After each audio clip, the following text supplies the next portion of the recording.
Les vraies voix Sud Radio, 17h-19h, Philippe Rossi.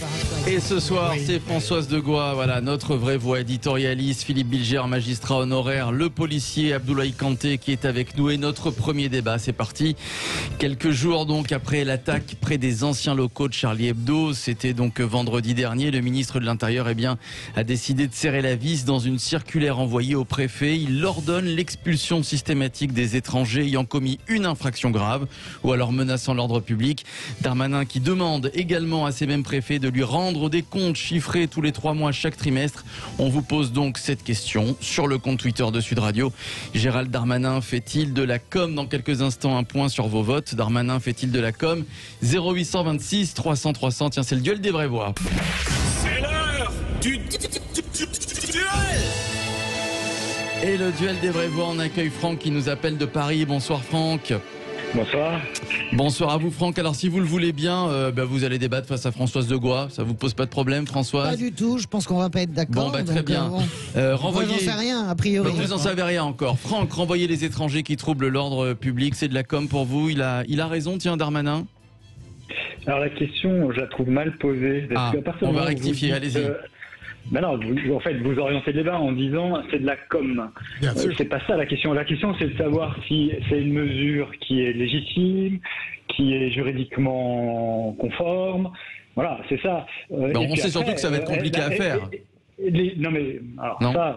Bon, allez-y Franck. Compliqué, ça veut rien dire. Qu'est-ce que vous entendez par compliqué? Est-ce que parce qu'elle serait contraire à des traités, à des conventions, bien etc. sûr, déjà, oui, bien sûr. Par exemple, alors donnez-nous un exemple, madame. Mais non, mais elle peut être contraire à des traités, elle peut être contraire à la loi française, tout simplement, au droit français. Par exemple. Mais par exemple, il y a un cas. Mais il y a un cas de mineur. Pour chaque mineur, il y a un cas complètement différent. Est-ce qu'on a des accords, par exemple, avec un certain nombre de pays ou pas? C'est ça le sujet. On peut toujours faire blablabla. Si on n'a pas d'accord d'extradition ou si on n'a pas d'accord de retour avec certains pays, ça marche pas. À moins que vous voliez le droit international. Et ça, c'est votre sujet, si vous voulez. Non, mais je comprends ce que vous dites. Et c'est pour ça que je posais la question en amont, pour essayer de dire, voilà, on parle de légitimité.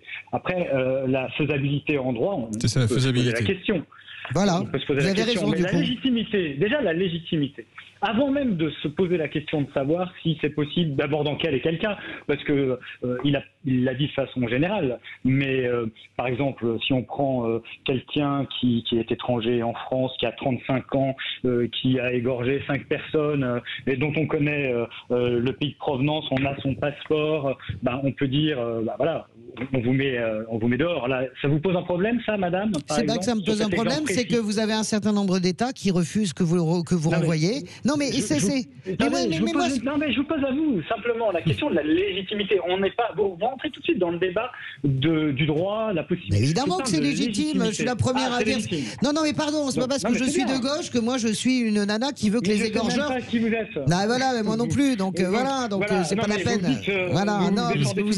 C'est pas parce que je suis de gauche, je sais pas. Vous attaquez directement. Est-ce que c'est légitime? Si, mais c'est important. Attendez, parce que si vous voulez, le droit. Qui peut être contre l'idée? Non, mais attendez, Franck. Madame, attendez, qui peut être contre l'idée qu'on expulse quelqu'un qui s'est comporté de cette manière-là vers son pays d'origine? Qui peut être contre cette idée-là? Mais d'abord, c'est la question que je vous pose en amont pour savoir déjà si on peut trouver des points d'accord.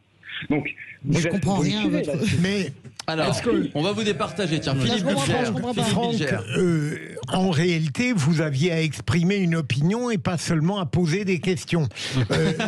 Moi, au fond, j'ai cru comprendre votre position et je vous rejoins. Je suis frappé de voir, de mon point de vue, à chaque fois qu'un ministre de l'Intérieur est efficace, on demande est-ce qu'il fait de la com. Mais en quoi il est efficace, Darmanin? Je veux dire, qu'est-ce qu'il a prouvé comme efficacité? Non, Françoise, jusqu'à maintenant, en tout cas, pour ce qui relève de ses discours et de c'est pratique. Je trouve qu'il représente un changement heureux par rapport à Castaner, et dans une trinité politique discutable sur le plan de la sécurité, Macron, Dupond-Moretti et Darmanin, je considère que Darmanin fait un bon travail pour l'instant comme ministre de l'Intérieur. Alors juste une chose, François.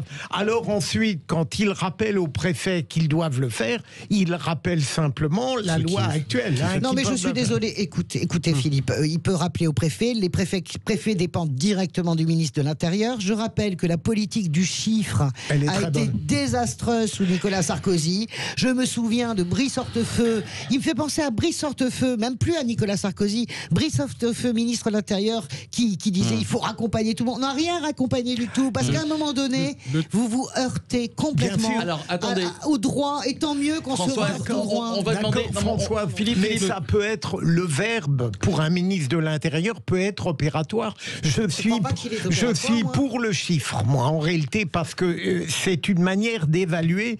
On ne tombe pas dans l'abus. On a la chance d'avoir un policier avec nous, c'est Abdoulaye Kanté, et j'aimerais l'entendre sur cette politique du chiffre, justement. La politique du chiffre était quelque chose qui, justement, nous, en tant que policiers, était quelque chose de compliqué, qui n'est pas efficace. On a toujours dit le quantitatif n'est pas le qualitatif. Ouais. Voilà. Donc maintenant, en ce qui concerne après, est-ce que le ministre fait de la com ou pas? Je pense que nous sommes à l'ère de la communication et il faut expliquer aux gens comment on travaille, comment on peut mettre en œuvre ce qui est déjà mis, parce qu'aujourd'hui, on va dire que oui, mais le ministre ne fait rien. Et quand il fait rien, on va dire mais pourquoi vous n'avez pas réagi? Et quand il fait quelque chose, ça pose problème. Je prends l'exemple du plan Stup, qui justement, oui, c'est une communication vraiment à outrance, mais au moins ça permet... 200 €.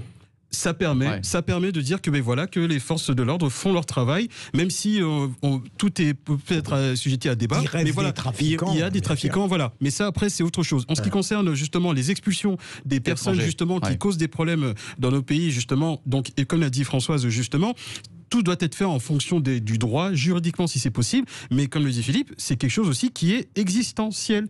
Qui existe déjà, c'est que les prophètes déjà savent que en matière de ce qu'on appelle les OQTF, donc les individus qui font qui sont en irrégularité ou justement qui ont été en dehors de la loi, forcément donc n'ont plus matière à rester sur le territoire. Donc le ministre le rappelle au préfet, et après en ce qui concerne la faisabilité, il faut voir après sur la longue discussion.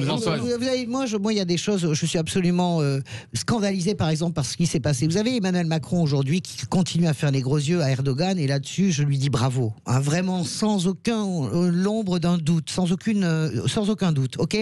Mais dans le même temps, puisqu'on parle d'expulsion ultra rapide, à la limite même de l'état de droit, ce militant kurde, certes du PKK, qui a été renvoyé manu militari sur une décision du préfet, ça s'est fait en quelques heures. Il était réfugié à Bordeaux pour être renvoyé chez le même Erdogan, sans aucune possibilité de vivre autre chose que d'atterrir. C'est un opposant direct à Erdogan. Donc là, il y a aussi, quand ça nous intéresse et quand ça intéresse, ça a été soulevé par les partis politiques, et ils ont raison de le faire. Moi, je peux vous citer des dizaines de cas de gens qui sont expulsés avec leur famille pour des raisons 0+0 la tête à Toto, et des gens qui devraient l'être et qui ne le sont pas. Ouais. Après, c'est ça la différence, c'est de savoir qui doit l'être ou pas. Il y a ça aussi, je pense aussi qu'il faut aussi arrêter. Peut-être aussi à un moment donné bien poser les choses. Il faut poser les choses. Ou pas, mais en tout cas, je pense que tout doit être fait. Il y a Franck qui nous appelle de Paris, qui aimerait intervenir. Allez-y, Franck. Allez-y. Non, mais je suis très surpris de cet exemple qui est. On ne parle pas de. C'est pas du tout le même sujet. Vous faites une digression sur un réfugié politique qui serait renvoyé, mais c'est pas du tout le sujet de Darmanin. Il menace pas. La question, c'est. Voilà, de quoi vous parlez là? Il est considéré comme terroriste dans son pays appartenant au PKK, donc organisation terroriste en France. C'est exactement le sujet. Donc susceptible de troubler l'ordre public. C'est strictement le sujet, Franck. Le véritable sujet qui a amené cette polémique, c'est l'agression, c'est l'acte terroriste de vendredi dernier devant les locaux de Charlie Hebdo. Avec le mineur, on est d'accord. Le mineur qui n'en était pas un. C'est le facteur déclenchant. On est d'accord pour c'est ça. Le facteur déclenchant. C'est le facteur déclenchant qui a ouvert la boîte de Pandore, et puis on a l'impression que les Français découvrent aujourd'hui que on n'expulsait pas les étrangers. Et ça existe. Non mais ça existe, mais pourquoi ça sort aujourd'hui comme ça Parce qu'il faut faire de la politique. Juste pour faire un rappel pour dire que justement que la garde ne baisse pas par rapport à ces individus justement qui créent l'ordre public. Ouais, mais moi c'est bizarre, Franck, parce que ce que je comprends pas, et pardonnez-moi, je vais dans le sens de ce que dit Philippe, je comprends pas votre point de vue. Donnez votre point de vue, clairement. Vous dites on a l'assentiment que les Français. Non, mais dites-le. Je vais vous donner mon point de vue. Dites-le. Voilà. Allez-y, Franck. Non, mais c'est pour ça que je vous parlais de légitimité. Mon point de vue, c'est que je vais faire un peu réac, mais c'est pas très grave. C'est pas grave, allez-y, Franck.